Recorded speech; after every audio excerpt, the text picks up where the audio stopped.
Good afternoon, everyone. We're just going to give everyone just a couple of minutes to join this webinar today. In the meantime, I'm going to play just a couple of videos as we allow people to join. Thanks. Some people say entrepreneurs are born with it. Maybe so, but I tend to think there's an entrepreneur in all of us. The difference is the true entrepreneurs are the ones willing to let it out, to grab it like a wild Mustang, jump on its back and ride it. Entrepreneurs are risk takers, record breakers, difference makers. They get up early, stay late, and will everyone around them to be great. Entrepreneurs are the ones that fuel our economy, fuel job growth, fuel innovation, fuel technology, and make the world a better place. My dad's an entrepreneur, so is my grandpa, my great-grandpa, and definitely my great-great-grandpa. And just like them, I'm gonna be an entrepreneur someday too. I don't know what business I'll start yet, but whatever it is, I'll pour my heart, soul, and mind into making it great, just like the entrepreneurs before me. Fueling jobs, fueling the economy, and fueling the world to be a better place. Entrepreneurs fuel everything around us. Thank you, entrepreneurs. Now it's time to fuel them. Marketing 360. Fuel your brand.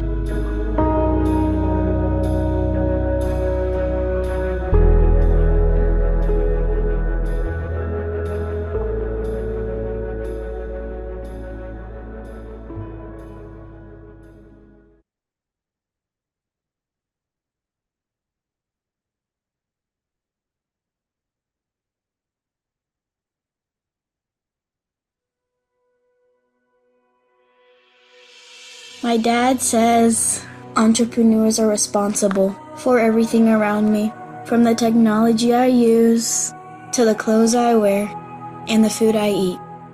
He says I should be grateful for the entrepreneurs that have come before me, because starting something from nothing is extremely difficult.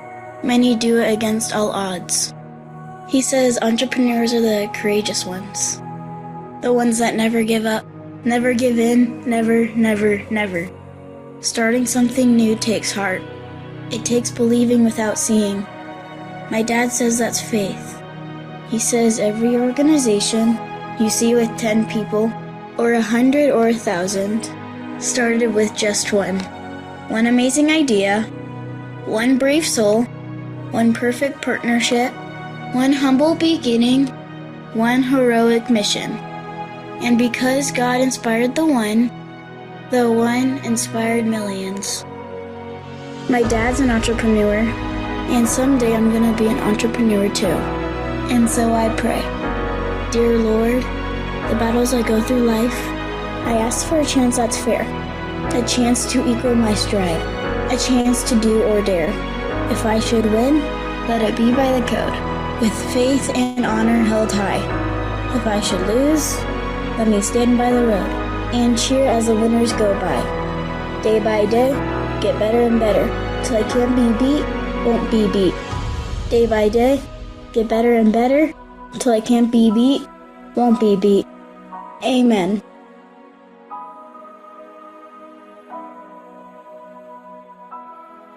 Marketing 360. Proudly supporting entrepreneurs since 2009. Fuel your brand.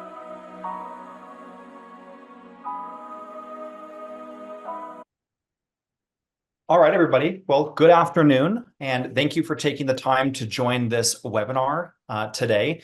My name is Tommy Nagel. I work with Marketing 360 as a marketing success manager here.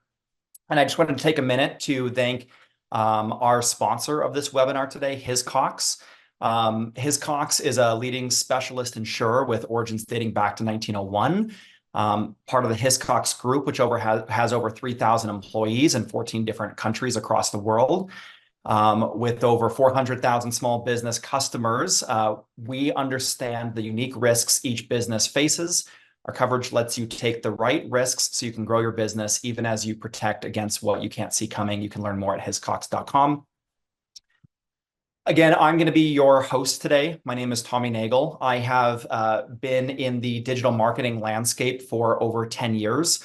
Part of my role at this company involves working with small business owners to craft digital marketing strategies for a variety of businesses and business sizes in order to grow their brand. So I'm on the marketing side here, working directly with small business owners and clients, and hope to bring you some knowledge and expertise today. We also have Farah, who's going to be helping me in chat today as well. I'm going to be talking today about the best ways to invest in digital marketing in 2024.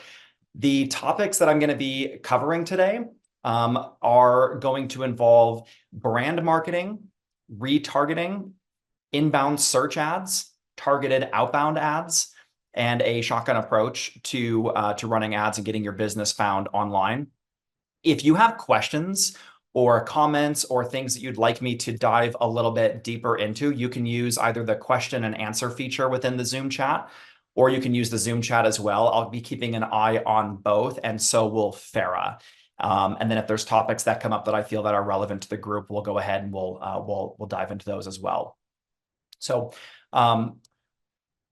you can see here on the screen that we've got a few different marketing channels outlined in terms of how you should be considering investing in your brand's digital presence and where you should be investing in your digital marketing. And the way that we like to think about it at Marketing 360 is that, so all of these are important, but they are kind of ordered in priority here in terms of where your budget should be going towards first and where it should be prioritized. And then once you can saturate that channel, then growing on to the next. So what we like to say is we always prefer to start with brand marketing, building your brand and getting your brand present in front of the right people that are searching for it, and then expanding beyond there. So we're going to dive into each one of these channels today. So we are going to start by talking about brand marketing. So it's really important when somebody, your potential customer or a next potential customer, is online looking for your business, that you can be found. There's nothing more heartbreaking or gut-wrenching that when someone's looking for you and your website or how to get in contact with you, that they can't find you on Google. And a lot of times that can immediately make somebody who is searching feel like you may not exist or you may be out of business. And that is not what you want.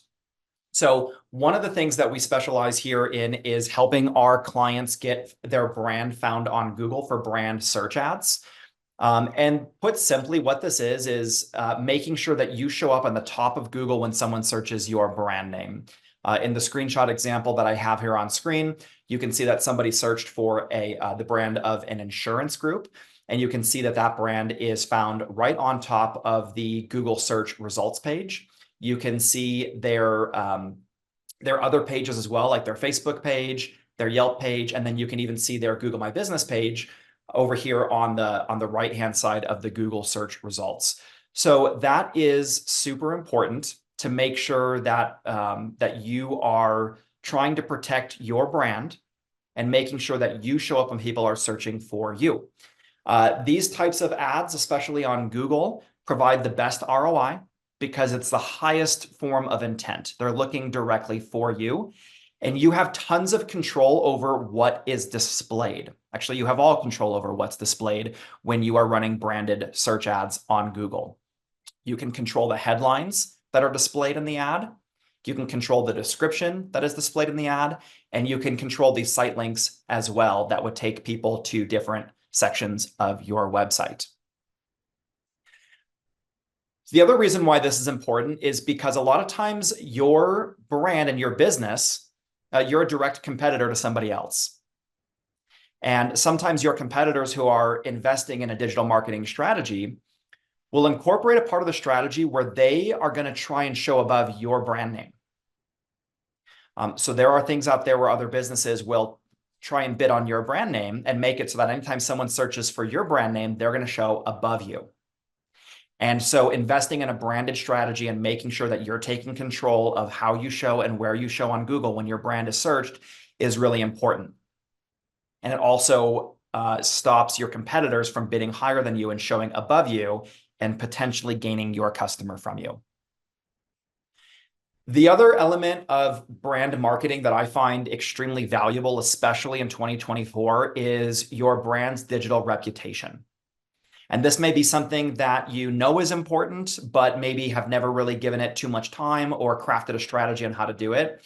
But what we're finding on, especially on Google, but across many parts of the web right now, is just how important your digital reputation is. And what I mean to say is reviews. And so now there are lots of different places you can get reviews. You can get reviews on Google, you can get reviews on Yelp, you can get reviews on Facebook, you can get reviews on LinkedIn, you can get reviews everywhere. We even have a review platform of our own called Top Rated Local. And so what we find is that when people are looking for businesses and companies, they may search to see what shows up on Google. They may click a few websites, go to the websites and see how they think, see how they feel. And then the very next thing that they're going to do is they're going to go and explore the brand's reputation and their reviews. And so that is something that is incredibly important to be investing in terms of your brand's digital marketing strategy. The coaching and advice that I give to my clients is to always start with getting a strategy created for reviews on Google. About more than 90% of all search right now is happening on Google's networks. And so that means that likely if somebody is finding you on Google, they're going to be looking at your reputation. And so there are lots of ways that you can think about getting more reviews, whether it's business cards that you hand out that have QR codes with a link to get a review, whether it's email automation or text message automation, or simply just emailing somebody the link to your Google My Business profile to leave a review. There's lots of things that you can do, but it's something that you should be focused on growing on a monthly basis as well. And then finally, just as it relates to reviews, reviews actually play a significant role in how your business shows up within Google Maps.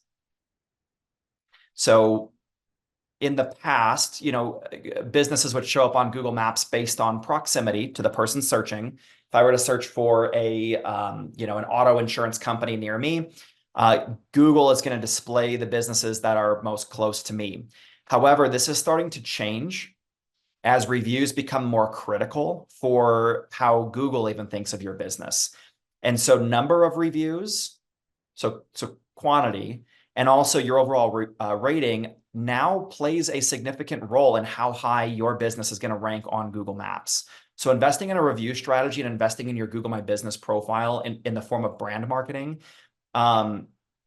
is actually one of the easiest needles to move in terms of how you can start improving your brand's visibility on Google right out of the gates. So really, really important, critical stuff here. I'm going to pause just for a second. I didn't see any questions come through in chat, but if there are any, feel free to send them my way and we can definitely tackle those.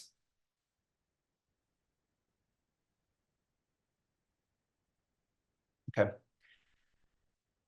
So in terms of importance, we talked about brand marketing, and the next type of marketing that you should be considering investing in terms of your business is remarketing. So how many of you on this meeting have ever looked at something, maybe a product online, and then suddenly you start seeing ads for that everywhere you go? Maybe you looked at a pair of shoes online and suddenly those shoes are in your Facebook feed. Or maybe you were looking at a car and suddenly that car is now showing up as a YouTube ad before you watch a YouTube video. How are they doing that? And why are they doing that? And why is it so powerful and why is it so effective?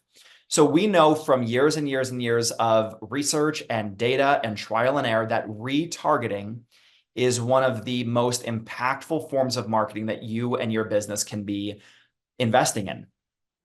It takes a lot of work, a lot of energy, and sometimes even a lot of budget to get one person to visit your website. We know from data and statistics that most people will leave your website after visiting it one time while they go on about their day or they research other competitors in the area. So how do you capitalize on the fact that somebody has been to your website? And that's where we employ remarketing. So what that looks like is we take anyone who has been to your website, all of your website traffic, and we can begin to follow them around the web with targeted ads for your business. And these ads can be placed in a variety of different ways, a variety of different placements, a variety of different channels. And what this does is this keeps your brand, your logo, your motto, your colors, your offer top of mind. And it continues to keep that mind share with that client and remind them of who you are and that they visited your website. So we remarket to people everywhere. And so Google has its own remarketing network. If you've ever been reading a cooking recipe or a blog or a news article, and you see ads that pop up, or you see ads that are pinned to the right-hand side, or you see videos that start playing, those can be remarketing ads. And we often do those for our clients as well. And you can also remarket to site visitors on social media channels as well. So anyone who's been to your website, you can instantly begin showing them Facebook ads, Instagram ads, YouTube ads, even TV commercial type streaming ads. So it's a really, really effective way to keep your brand in front of the people who have been to your website, because we don't know when they're going to convert, meaning become a lead, but we do know that they were at some point interested in what you have to offer. So we're going to keep that offer front and center. Remarketing, since it's a targeted audience, it's not as big of an audience as some of the outbound audiences. It's very targeted, very limited. It's also very low cost. So you can stay in front of your website visitor audience for actually pretty cheap, and quite frequently as well. So anyway, that is, it's really, really important, especially in 2024. This is kind of a modern expectation that brands are understanding that people do not convert or become a lead the first time they visit your website. And so that it's important to keep your brand in front of them as they go on about the web. All right, so I have a question. Do you need that came through in Q&A? Do you know anything about geotagging your business on Google Maps?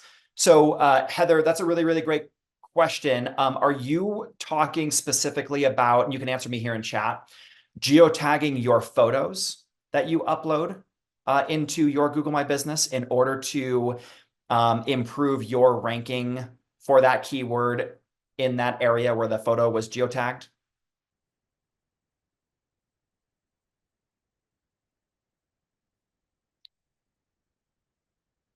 If the answer is yes, then I want to tackle this really quick. So your Google My Business is an incredible social media profile that many, many people seem to neglect, especially when I'm talking about business owners who are newer to the digital marketing landscape. Oftentimes are neglecting their Google My Business. And this is, again, like I said earlier, one of the quickest ways to build momentum and have impact with your digital presence. So Google My Business allows you to get reviews. It allows you to post pictures. It allows you to add posts, just like you would add a post on Facebook or Instagram. It allows you to add your services or your products. If you're an e-commerce or a brick and mortar, it allows you to upload your local inventory for display. So one of the things that you can do is when you upload pictures to your Google My Business, every picture you take with your phone has latitude and longitude coordinates attached with it. So when you upload those pictures, it shows Google exactly where your business was operating with those latitude and longitude coordinates. And that is often a strategy that business owners will use, is geotagging their photos that they upload to their Google My Business in order to improve their rankings in different areas throughout the city that they operate in. So that was a really, really good question, Heather. Next question that I received is remarketing limited to website visitors or across your other profiles? So remarketing is not just limited to site visitors. Remarketing can actually be quite robust. So remarketing does and can include your site visitors. Remarketing can also include your social media following. Okay. So anyone who follows you on social media can be in your remarketing list. You can remarket to those people on that social media platform. Anyone who's engaging with your social media posts. So if they're liking your posts, commenting your posts, sharing your posts, clicking your posts, visiting your profile, You can remarket to those people as well. You can also remarket to email lists. Now, this can be a little bit more complex, but if you have an email list of all of your past customers or all of your leads, you actually have the ability to upload those email lists to Google and to Facebook or Instagram, and have Google and Facebook attempt to match those emails to profiles. And so in the world of Google, so if you uploaded a list and Google was able to match those emails to Google profiles, yeah, you have an audience based on your email list. And then with Facebook as well, same thing. So you can upload an email list, and Facebook will attempt to match those emails to Facebook profiles. And then there you have an email marketing list that you can remarket to. You can also create lookalike audiences based off those remarketing audience as well. So if you have a remarketing audience of site visitors, you can create a lookalike audience of your site visitors, people who look just like the people who are visiting your website. So there's a lot of strategies that we employ with audience building here. So another great question. Another question just came through. How does Marketing 360 integrate AI technology into its services? Super great question. So we are leveraging AI in as many areas that are appropriate as possible. So first and foremost, when we're running advertising, the algorithms that we use and we work with, both with Google and Facebook and others, are leveraging AI and insights and predictive technology to understand how to raise our bids when we're running ads, lower our bids, understand things like day and time where you're most likely to get leads and conversions. Also understanding thousands of data points and signals of what your converters are most likely to do right before converting, so that our algorithms can optimize and show your ad at the perfect time in order to be present and be found for that potential lead. We're also using AI in a lot of, in terms of inspiration for a lot of content creation that we do. Now, the one thing that I'm personally finding with AI as it relates to digital marketing is how much is too much. When ChatGPT and generative AI were first kind of like hit the general populace about a year ago, there was a lot of uncertainty as to how Google thinks of AI. You know, what if you went and created a website and just used ChatGPT to write all the content for your website? Would Google care? Would Google like it? Would Google not like it? And there's a lot of unknowns, and Google was very quiet for a very long time about how they thought about fully using just AI for your business. And so that's something that we've been very sensitive to and aware of. The approach that we're taking right now is more of a hybrid approach with AI. So we'll use AI to help with content ideas, content topics, slogans, product titles, product descriptions, even ideas for email marketing and things like that.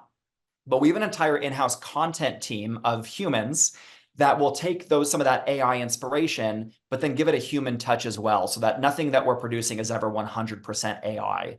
And it's really important to just be aware of that, because we saw a Google algorithm update just a couple of weeks ago that seemingly punished a lot of website pages that were 100% AI. So this is something that as a trade and as an industry, we're definitely keeping our eye on. AI is an amazing tool. It's just, there's kind of just this delicate approach of just relying 100% on it versus using it as what it is, which is a tool to help us with content marketing efforts. So great question. And looks like Farah got the chat opened up as well. So again, feel free to add your commentary or thoughts or ideas in chat as well. I'll keep an eye on that.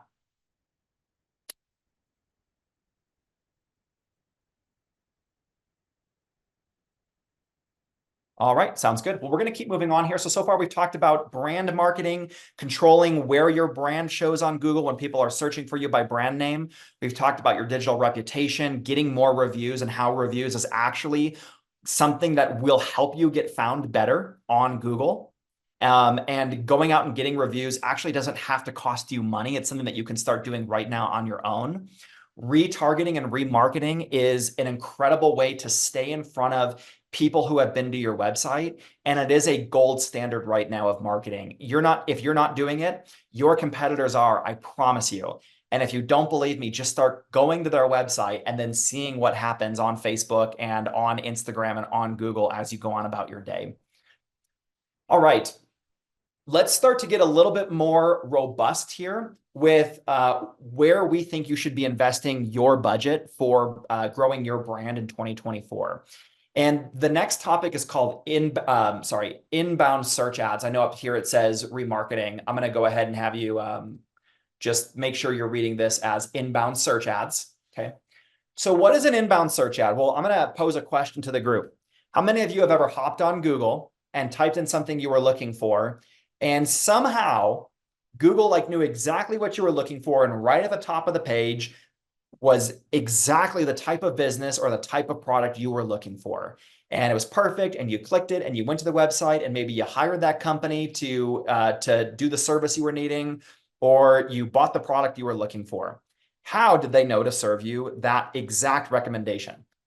Well, what's happening is that business is not showing up on the top of Google by chance, by accident. That is part of their strategy. What they are doing is that they are telling Google, anytime someone searches for this keyword or this phrase, I want you to show me on top, and I'm willing to pay for that placement. I'm willing to pay to be there. All right. In this screenshot example that I have here, you can see I did a search for Fort Collins Auto. It may be a little tough to read, but I'll narrate it for you. It says Fort Collins Auto Insurance. Okay, I'm in Fort Collins, about an hour north of Denver. So what is Google showing me? These top 4 placements are dominating the Google search. And we actually know by data that most people are not scrolling down too much farther anymore on Google. Now, you might be one of those people who avoid, the top placements, and you might scroll down, and that's fine. But we actually have data to show us that most people do not go to page 2 of Google. And of those people that are staying on page 1, most people will stick to looking at the top placements, and then they'll look at the maps and look at reviews. And a lot of people aren't scrolling too much farther down. Okay, so how do you get on top? Well, this is called inbound search. There's other kind of jargon type terms for this. One of them is called PPC, pay per click. Okay, keyword ads, search ads, all that stuff. It's kind of all the same. What you're doing is you're telling Google, I want to show on the top when somebody searches for this keyword in my area. So you can see here we've got big companies that are showing up: Progressive, the Zebra, Geico, and then looks like this other one right here, Root car insurance. Okay. So all of these companies are paying for this placement. Now, they're not paying for their ad to show. They pay when their ad is clicked. That's why it's called pay per click. But it's an auction. And so all of these companies are bidding on this keyword and telling Google how much they're willing to pay for a click. And when somebody searches this, Google is running thousands of calculations to figure out which competitors are wanting to show their ad, who has the best ads, who has the best performance, who is willing to pay the most for a click. They're organizing all of that, and then they'll determine at the end who gets to show on top. And that could be your business. This is a really, really effective marketing approach if you have the budget for it, because it guarantees that you can show on the top of Google whenever someone is searching your business's service or your business's product, and you're showing on the top above your competitors. So you're paying for that placement, but a lot of times it's worth it. And think about this. Let's say, for instance, that somebody searches this and they click and they come to my website. Yep, I paid for that click. But now that they came to my website, what do I get to do? They're in my remarketing audience. Now I get to follow them around the web with my best offer. I get to try and stay top of mind and follow them around the web and try my best to get that, to turn that website user into a lead, into a conversion. Okay. So we talked a lot about Google search ads. There's also other ways to be placed on Google that you're not seeing in this screenshot. So another one is called local service ads. So if any of you own a business, a home services business, a roofing business, a plumbing business, an HVAC business, an electrician business, or if any of you own a dental practice, or if any of you are in real estate, okay, and the list goes on. There's a new type of ad called Google Local Service Ads. In fact, if you want to on your phone right now, you could open up a tab on your phone and do a search for one of those industries that I just talked to you about. And you'll see a new type of ad show on Google. It looks like a little card. It's a local service ad, and it's not paid per click, it's paid per lead. And this is a new form of advertising on Google that's still evolving. It's still kind of becoming, something. Google's still figuring out what to do with this. But it's becoming an incredible lead source for our clients. It's paid per lead. The price per lead is extremely reasonable. A lot of times it's often much cheaper than running paid per click. The lead is yours when it comes in. Google's not selling that lead to other businesses as well. And it's a guaranteed lead. So Google Local Service Ads is an excellent way to invest in your brand's presence on Google search when somebody's searching for your product or for your keyword. If you're an e-commerce business and you're selling products or goods, running Google Shopping ads is also incredibly cost-effective and impactful. And so if you've ever been on Google Shopping, and if you want to see what I'm talking about, just go ahead and do a quick Google search for, a pair of shoes that you're looking for or a watch that you're looking at. And what you're going to see is products that display on the top of Google. Again, just like I talked about with pay-per-click, those companies are paying Google to place their product in that section, in that top section of Google when somebody is searching for that product.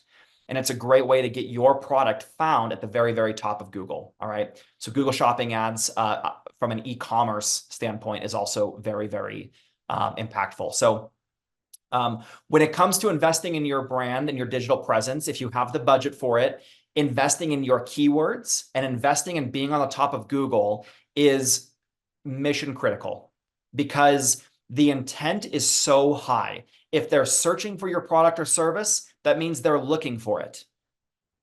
And so it is so important that you are showing up and you are protecting your brand, and that you're showing up there when somebody is looking for it, because if you're not, your competitors are. So I'm going to hop to Q&A really quickly and just look at some of the questions and comments that have come through. In Google, do you recommend the old smart ads or the new Performance Max campaigns? Really great question, Farah. So there are many, many different campaign types that you can run with Google Ads. There are Performance Max ads, there are shopping ads, there are local store visits ads, there are display ads, there's YouTube ads, there's many different kinds of campaigns that you can run on Google.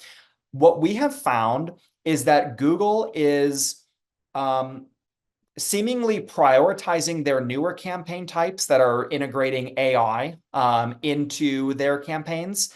Google is prioritizing those more and more and more, and we're actually noticing much better results at a cheaper cost on the newer Performance Max type campaigns as opposed to older type campaigns where you're manually controlling everything.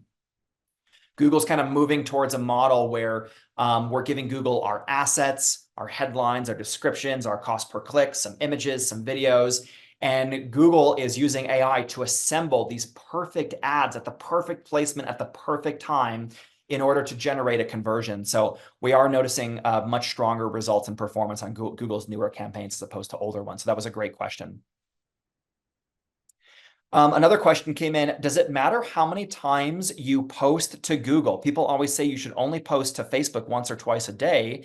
And then you hear others will say post, post, post, post, post. What is real? And is it the same thing for Google? It's a really, really good question. And I don't know that there's a simple answer. I think where I stand on this is they're separate. And so as it relates to Facebook and Instagram, post as appropriate. It's quality over quantity. I'd rather have you post once a week that was an amazing post, getting lots of engagement, lots of likes and comments and shares, really good quality, than to post 7 times a day that's getting 0 engagement. So with posting on social media, it's all about the quality of post. All right. Posting on Google is a little bit different. And so Google, my business is not totally a social media profile. And so I take the approach with Google to post as often as you can and want to. because it allows you the opportunity to upload an image that's geotagged, and it allows you to upload text that can contain your golden keyword and the area that you operate in, which can help train your Google My Business profile and the Google Maps algorithm to show you higher. So I would consider them to be separate. And I think the Google one that I would be using more so for rankings increase, whereas the Facebook one I'd be using more so in terms of delivering quality content to my following. Great question. All right, no other questions have come in, so I'm going to move on here. Again, we're kind of wrapping up this concept of inbound search ads. Again, any client that I work with, if we're trying to figure out what budget they have and where that budget should go, I am usually guiding them to get at least a starting campaign on Google for inbound search ads, so we can start showing at the top of Google for their golden keyword as often as their budget will allow. Start getting good quality, high intent clicks to their website, and hopefully start getting some leads out of it as well.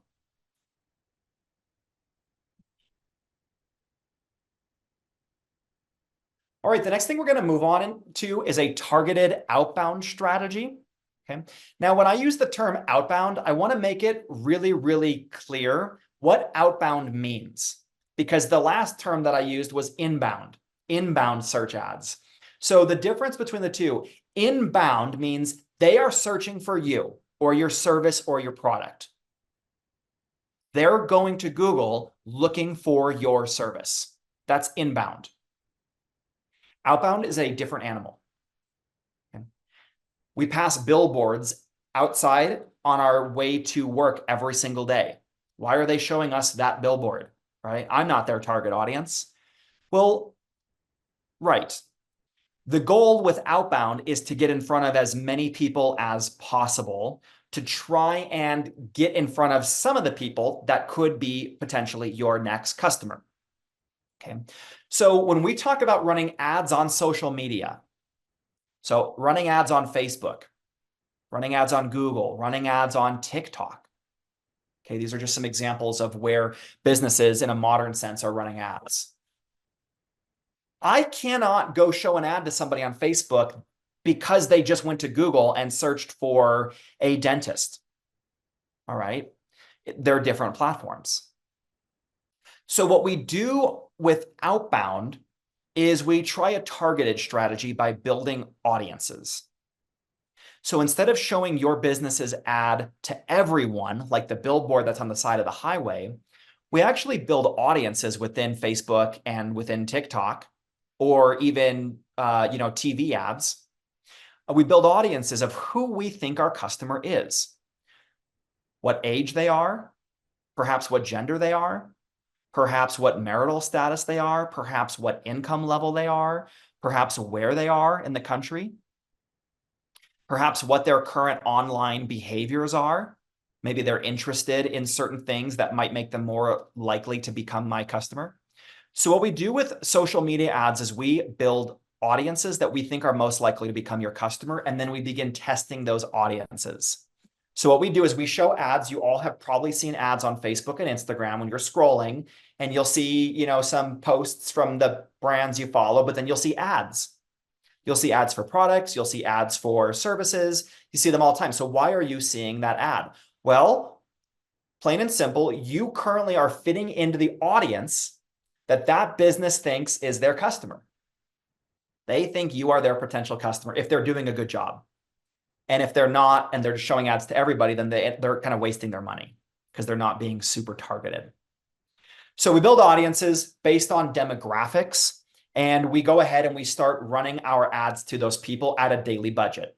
And what Facebook and Instagram will do is they will take our ad and they will serve it to as many people as possible within our audience as they can within our daily budget. Okay. So now we're not really looking at and talking about cost per click on Google and Facebook, although that is a metric that you could look at.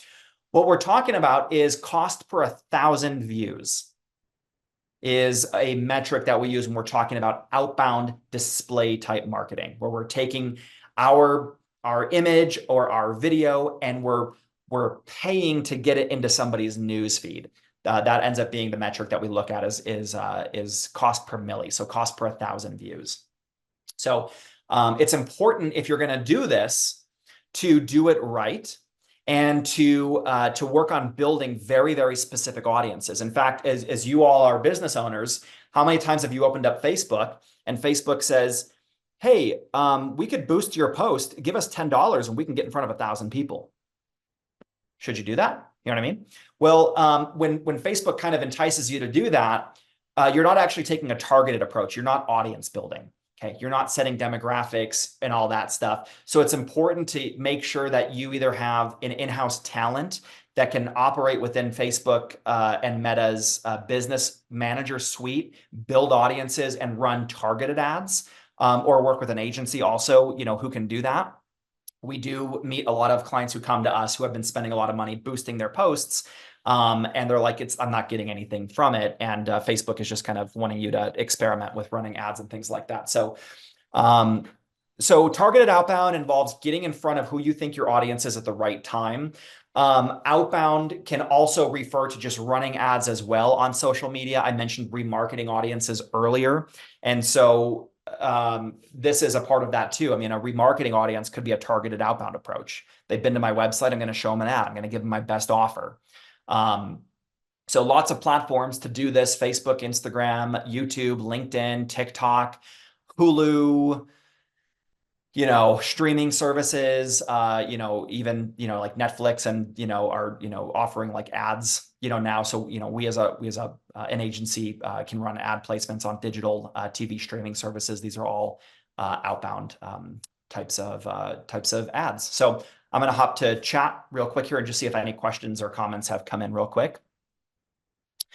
Let's see. How do you suggest increasing social media interaction and following? That's a really, really good question. And there's not an easy answer here, Madeline. So number one, it starts with quality. All right. It starts with quality content. But if you have no followers, what does it matter? Nobody's seeing it. And in fact, there's a really depressing statistic, which is that only about 8% of your followers will see your posts. That's really depressing. So, and that goes to show you just how monetized and how for-profit Facebook and Meta are. Right? They want to serve ads in the newsfeed. And so they're serving the best quality content or ads because that's what their people want. So how do you grow your following? How do you get your stuff in front of more people? First and foremost, we're big believers in social media engagement. This goes beyond posting. This extends to treating your business's social media profile as if it was your social media profile. So going out into your community, following local community pages, following pages that have big followings. So this could be local weather channels. It could be local insurance agents. It could be local real estate agents. It could be local restaurants. So go find pages that are local to you that have a lot of following. Start interacting. All right. Look at their following. Start inviting their following to follow you. Start engaging with their posts. Right. I've seen a million times where, I will see I'll follow my local chamber of commerce on Facebook. And I'll see them post something about an upcoming development. And I'll oftentimes see my own real estate agent hop into the comments of that post that's being seen by thousands of people in my community. And she'll comment just about what this means for the community or what she's excited for, or offer her services and things like that. So she gained a huge following as well, just from like engaging with local businesses as well. So engaging with other profiles, inviting people to follow your page is a great way to gain a following. And then there are ways to use targeted ads to get your brand in front of more people and to gain a following. So, you could leverage that as well. Great question. Another question came in. This is back when we were talking about Google. Should you use hashtags in Google posts? You can, although Google My Business is not set up for, you can use hashtags in your description. But Google My Business isn't operating on hashtags, whereas channels like TikTok or Facebook or Instagram are. So instead, I would just leverage my keywords in my post description. So that came in a little bit earlier. So If there's any more questions about targeted outbound social media ads, I'll just pause for just a couple of seconds while I wait for those to come in. Otherwise, we'll plan on moving on.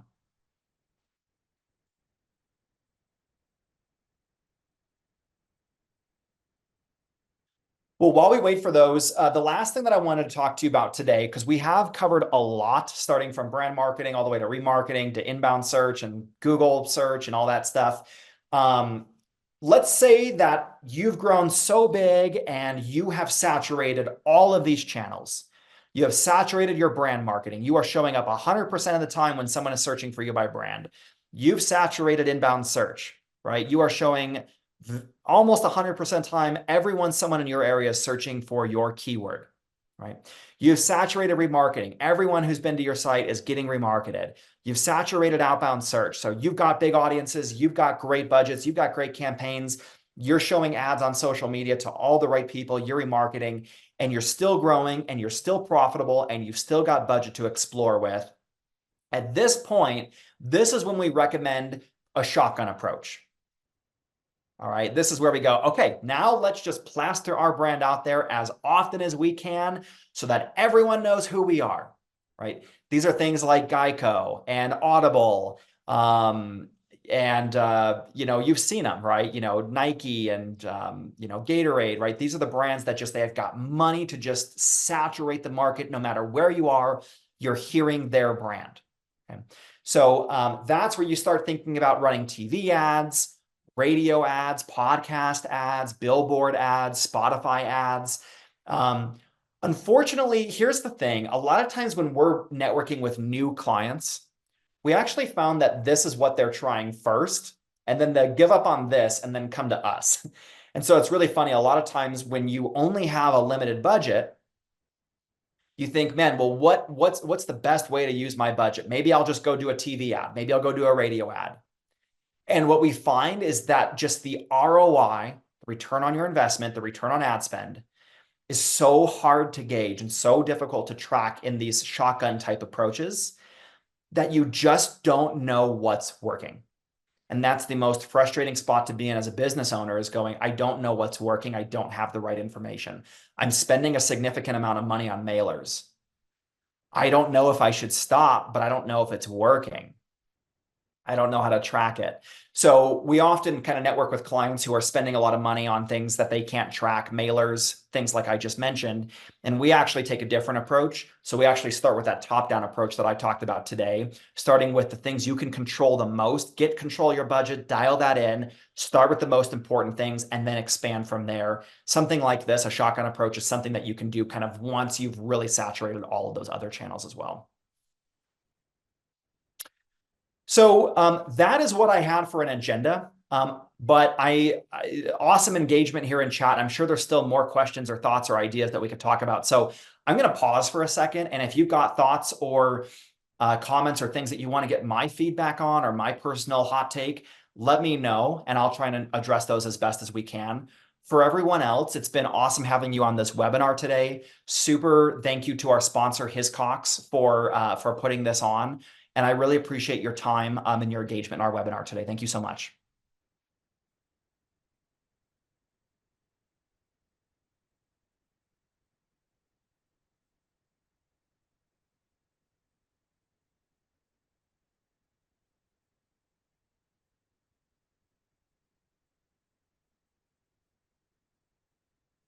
So Susan says, I feel like targeted ads has limited success. Any general tips for improving? Susan, are you referring to social media targeted ads?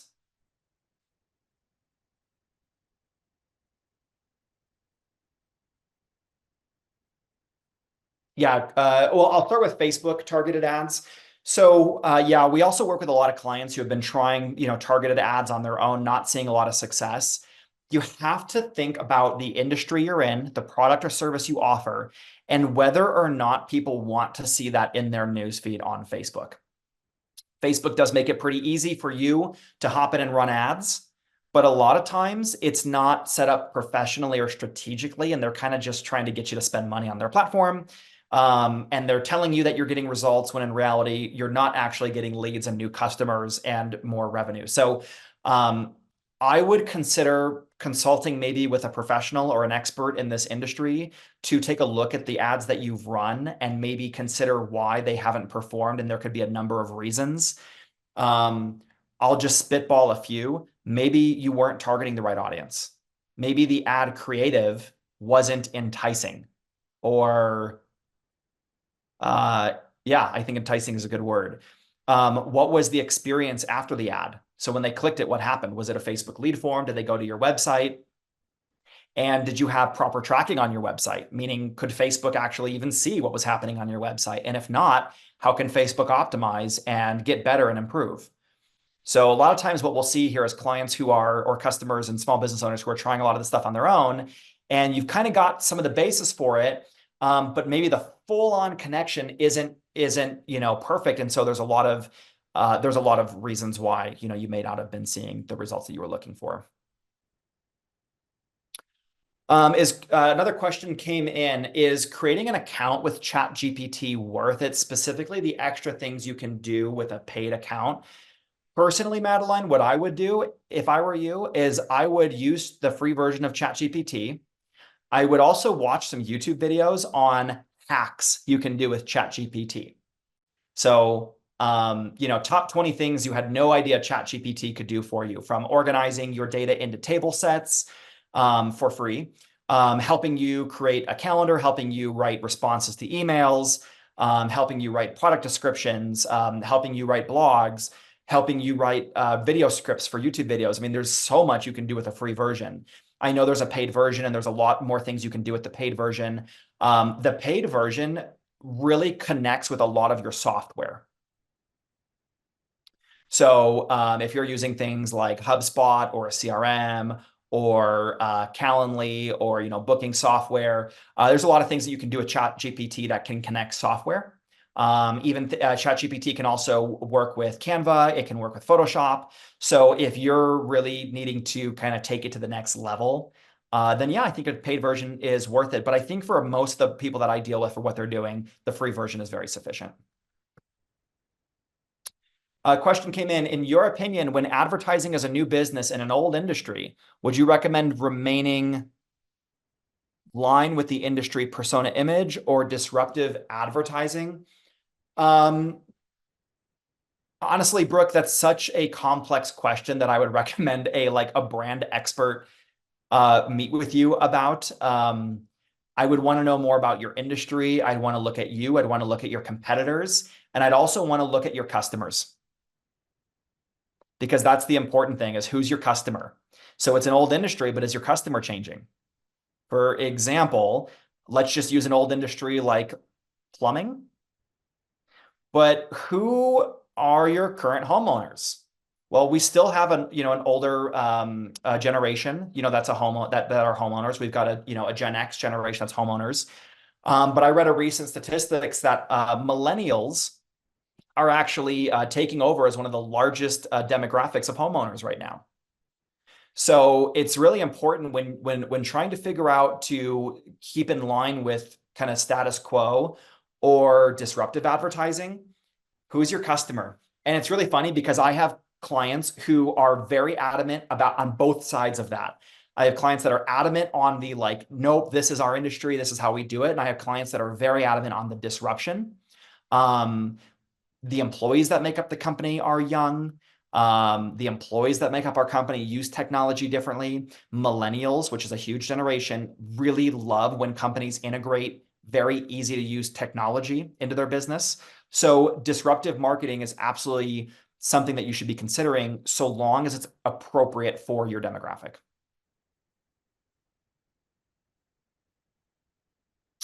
Another question is, when working with an industry such as insurance, how do you narrow down your customer audience? Our customer base is so broad, it's difficult to determine who to target. So honestly, it goes back to, so remember I said priority number 1 is your brand marketing. Priority number 2 is inbound search. Here's the deal. If somebody's on Google searching for homeowners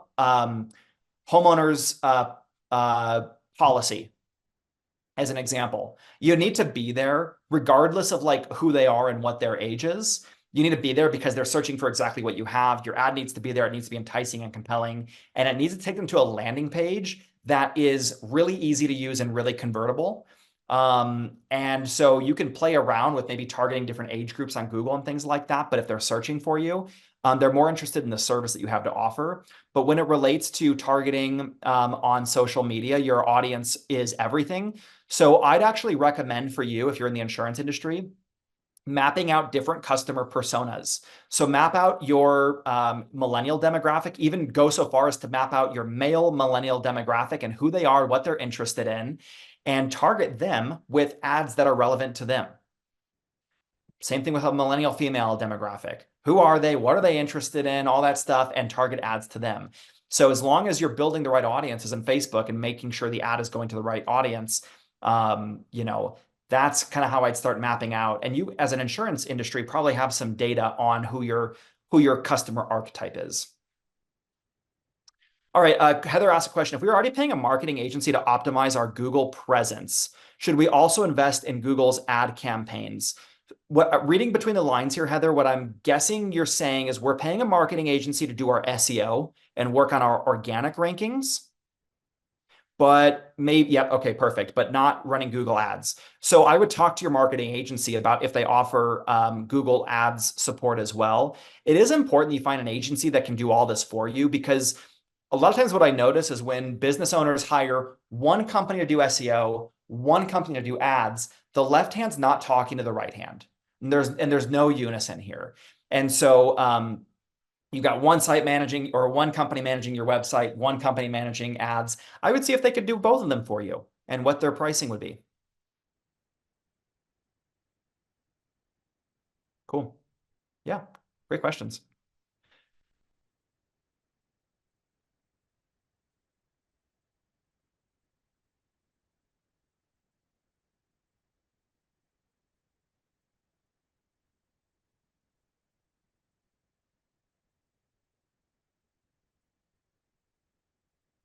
All right. Well, I think that about does it. We can go ahead and wrap it up here. So just again, one more time, huge thanks to every one of you who joined. I hope that you at least could take something away from today's meeting. And thanks to our sponsor today, Hiscox, for allowing this webinar to happen. And I hope you all have a wonderful rest of your day. And thanks for spending the last hour with me. Thanks, everyone.